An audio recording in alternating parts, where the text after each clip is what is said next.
vocês hoje uma palestra que se chama O Valor das Novas Competências para os Negócios. E a gente sabe, né, pessoal, que atualmente é preciso que a gente traga inovação, né, para as organizações. É necessário que a gente possa fazer com que essas organizações elas apresentem resultados.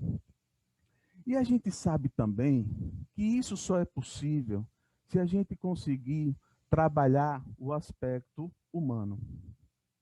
Mesmo com tanta força que a gente percebeu ao longo desse novo tempo, né, desde o ano passado para cá, a gente percebeu que a inserção da tecnologia ela veio com muita força.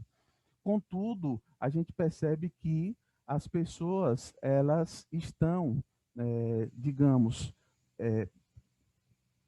é possível que a gente possa, melhor dizendo, conectar essas pessoas com as tecnologias. E aí, eu trago um dado para vocês. O dado é o seguinte: 57% dos brasileiros encontram-se com medo do futuro. E quando a gente fala em medo, o medo a gente sabe que é algo que é geral. Todos nós temos. Não tem um ser humano que diga que não tem medo. E o medo, ele existe por quê, Jorge? Porque normalmente a gente tem medo de ser julgado, a gente tem medo de não ser aceito, a gente tem medo de não ser bom em alguma coisa. E talvez até, de repente, já aconteceu com você, um pouco de insegurança nesse sentido. Será que eu vou conseguir ter sucesso na vida? E é isso que muitas vezes as pessoas ficam preocupadas, não é? Se é no relacionamento, se é no âmbito profissional, elas passam a ter medo. O medo, ele também é necessário. O grande ponto é saber como reagir diante disso, não é? Nós temos aí uma pesquisa também da consultoria McKinsey, que 90% dos executivos disseram que esperam que a pandemia mude a forma como as empresas fazem negócios nos próximos 5 anos. E poucos, entretanto, se sentiram preparados para enfrentar esses desafios.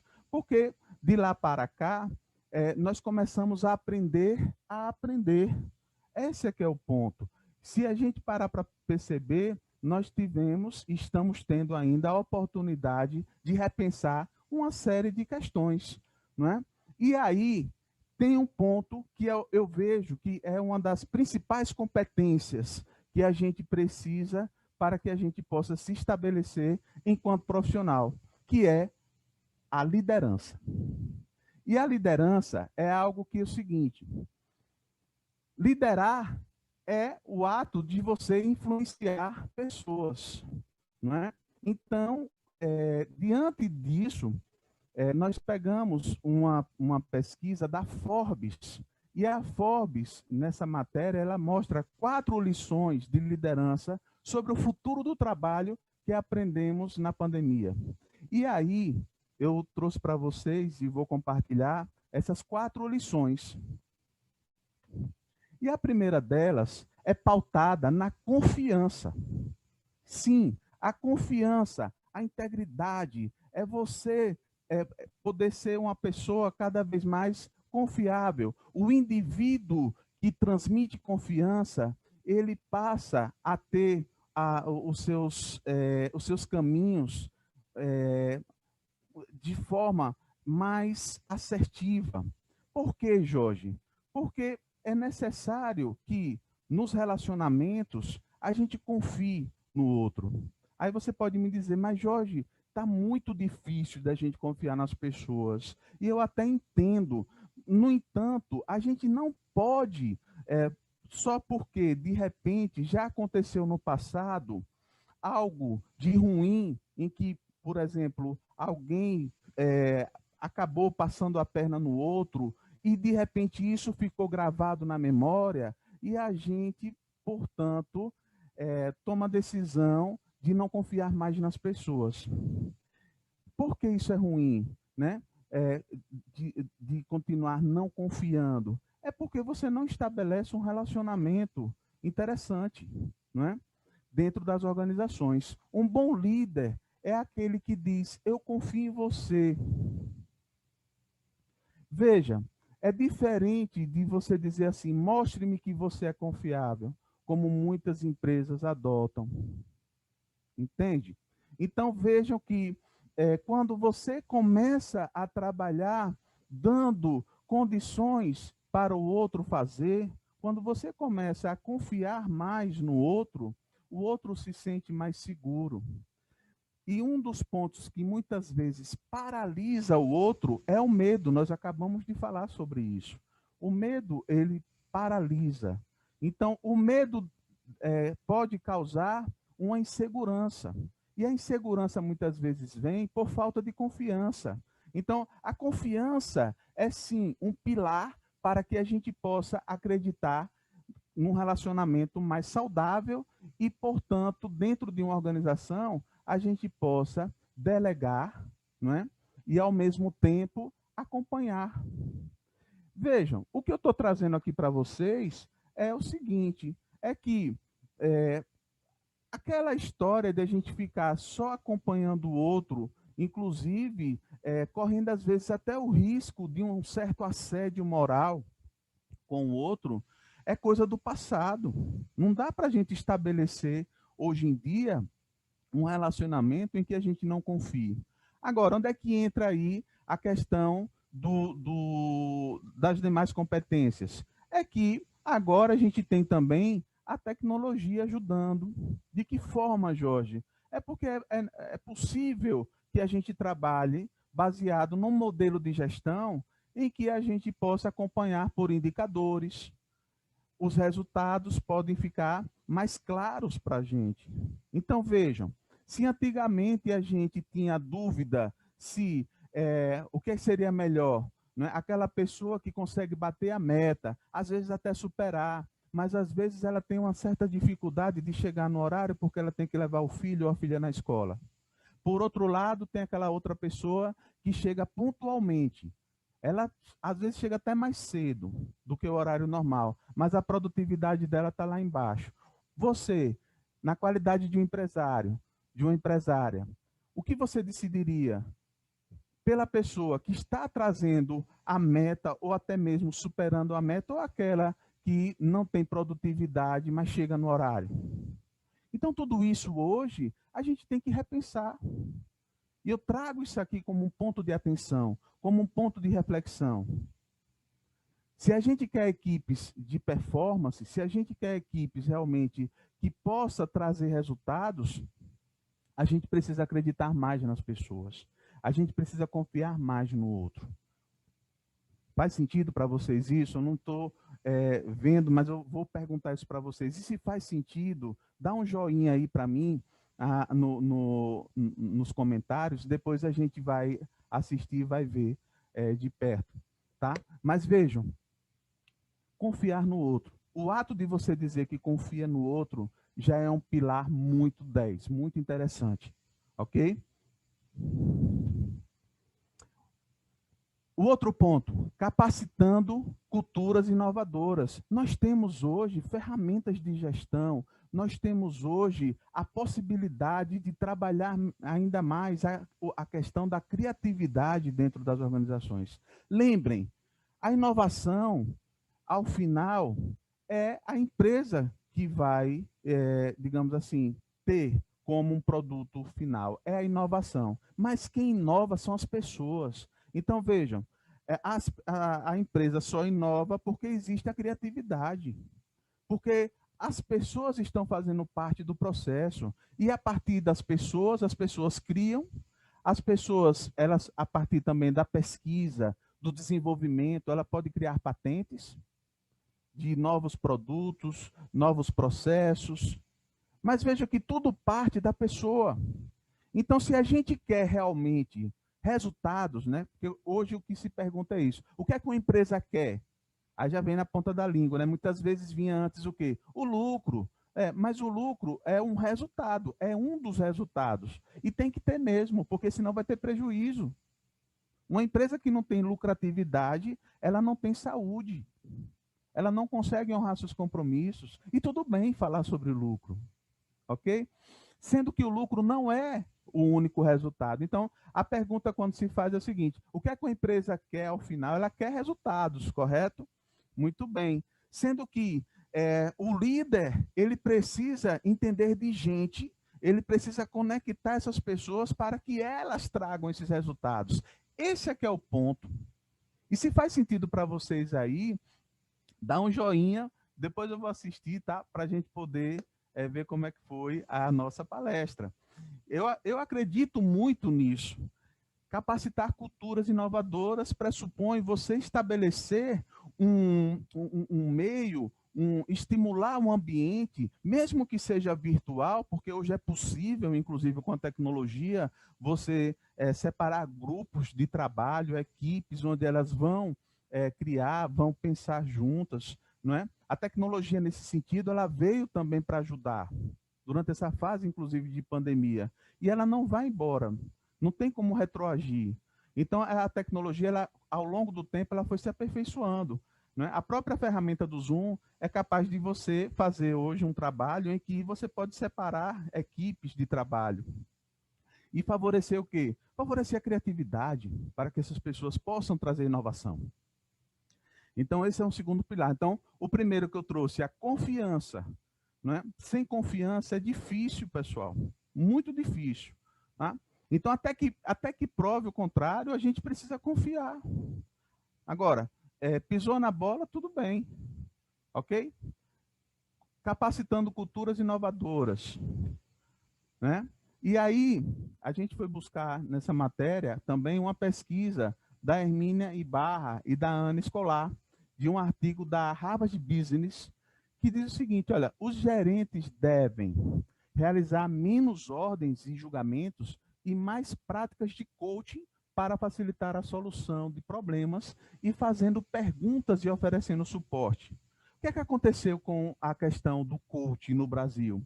Se popularizou demais ao ponto das pessoas escutarem algumas coisas, né? Das pessoas falarem para outras pessoas, coisas que muitas vezes são do inconsciente coletivo, ou seja, são coisas que ela ouviu, né? Uma distorção que ela ouviu, e ela acabou também replicando essa distorção, porque o coach no mundo ele é bem visto, e tanto é que grandes empresários, exemplo dos principais empresários, né, do Bill Gates, né? Bill Gates ele já declarou em público que ele tem coaching.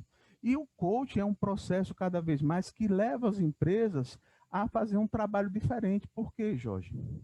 Porque como diria Sócrates, é um processo que é pautado na maiêutica.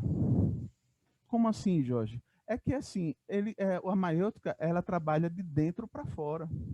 Então, você faz perguntas, por isso que aqui eu trouxe essa mensagem, as práticas de coach pautadas em quê? Pautadas em fazer perguntas. Então, a gente fica especialista em fazer perguntas para essas pessoas, para esses times, né? Muitas vezes fazendo essa pergunta um a um, para que a gente possa extrair dessa pessoa o melhor que ela tem. Então, como é que funciona isso? Feedbacks assertivos, nos feedbacks fazendo a ponte ao futuro, né? Fazendo um processo de field world, né? Ou seja, de você trabalhar com o outro na perspectiva de ele visualizar, né, o futuro dentro de um processo onde ele próprio já visualiza a solução. Então, ao invés de julgar demais, ao invés de punir demais, a gente precisa trazer, enquanto líder, trazer essa pessoa para perto. Ter uma conversa, um diálogo com essa pessoa. Fazer perguntas, não é? E, claro, tudo pautado em quê, Jorge? Tudo pautado no que está acontecendo na empresa. Então, é por isso que a gente precisa ter indicadores de gestão. É por isso que a tecnologia ela vem para clarificar melhor o que é que está acontecendo, quem está performando mais, quem está performando menos, para a gente não cometer injustiças, porque tem isso também. Às vezes, o camarada que tem um perfil mais introvertido, mas está ali chegando nos resultados, conseguindo bater as metas tal, mas por falta de um sistema que mostre as métricas, aquele outro que de repente fala um pouco mais, é mais comunicativo, às vezes, digamos assim, nessa comunicação, dá a entender que inclusive está trabalhando mais que o outro. E se a gente não tomar cuidado, e se a gente não tiver um painel onde a gente possa ver os números, o que é que está acontecendo? Então pode ser que a gente cometa uma injustiça. Faz sentido, gente, isso para vocês? Para mim faz total. E aí é necessário para se ter hoje uma boa liderança que a gente tenha tecnologias que possam nos ajudar a fazer o acompanhamento dessas métricas. Por outro lado, é necessário que a gente se aproxime mais do time, é necessário que a gente confie mais no outro, é necessário que a gente estabeleça um meio, né, que favoreça a inovação, e eu não vejo de outra forma que não seja estimulando a pessoa a pensar, a realmente ela ter o direito de poder falar, de levar ideias.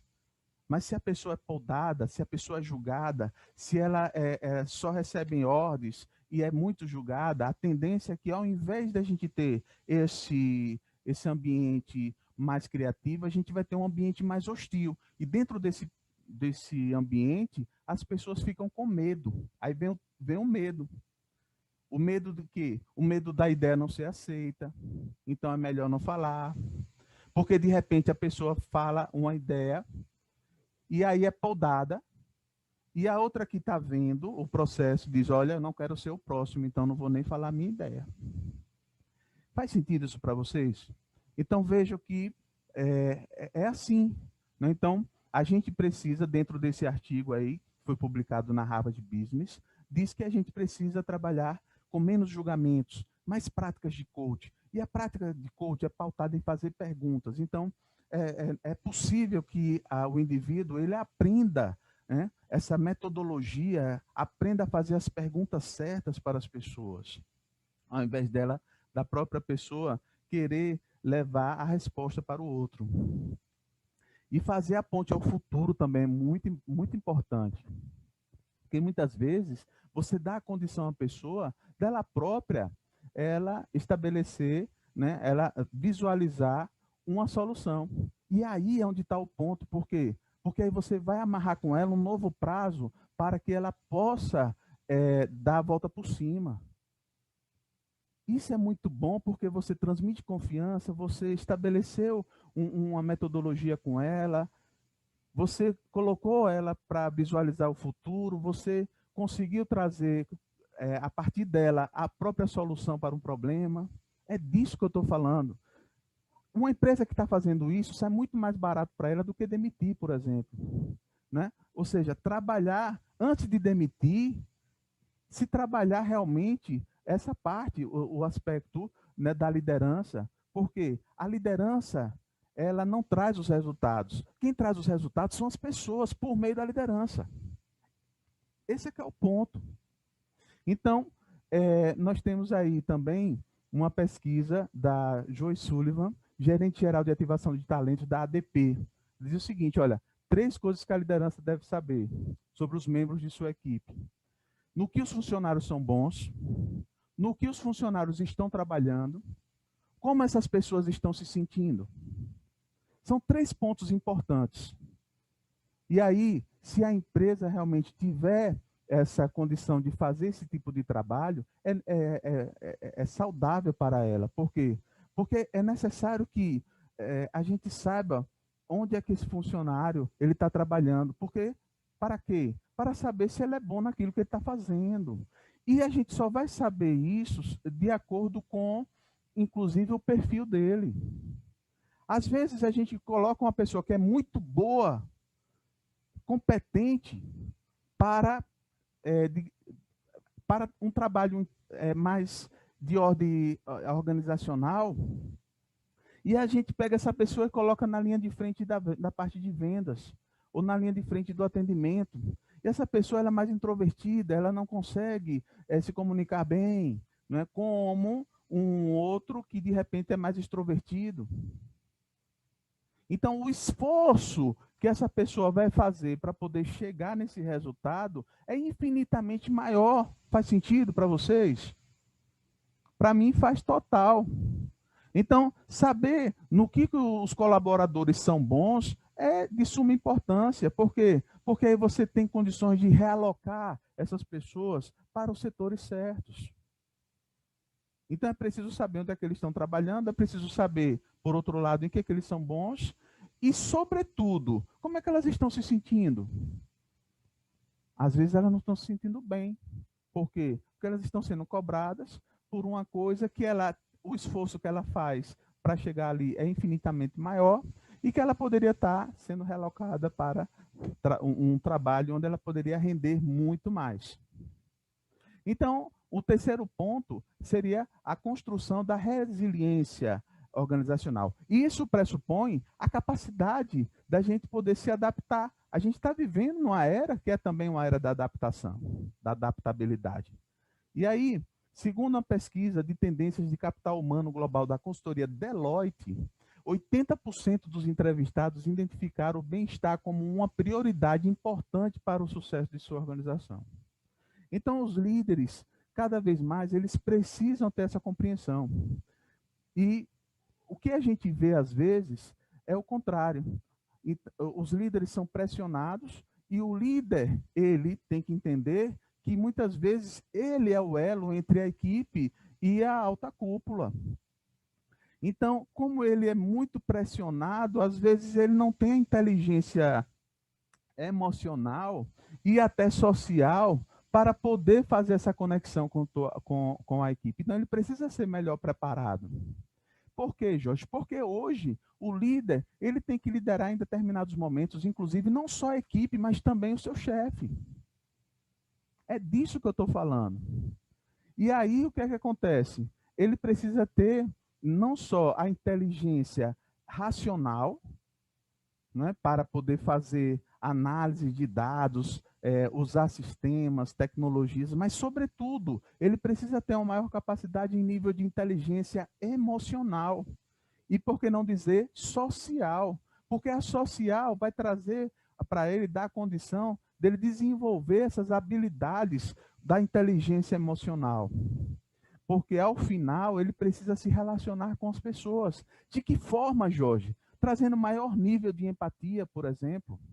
E empatia, muitas vezes, a gente aprende de forma errada, porque se eu lhe perguntar o que é empatia, certamente você vai dizer para mim que empatia é se colocar no lugar do outro. Mas a física ainda não conseguiu explicar esse fenômeno. Como é que você vai se colocar no lugar do outro? Eu entendo que a empatia é o processo pelo qual você consegue perceber os sentimentos do outro. Aí sim, eu concordo, de você praticar a sua escutativa para que você possa escutar o outro na essência. Isso eu acredito que tem mais a ver com empatia. É você, muitas vezes, ao invés de falar e dar o seu conselho, né, ao invés do indivíduo falar e dar o conselho para o outro, ele silenciar e escutar mais o outro. Às vezes, o outro, ele não quer conselhos.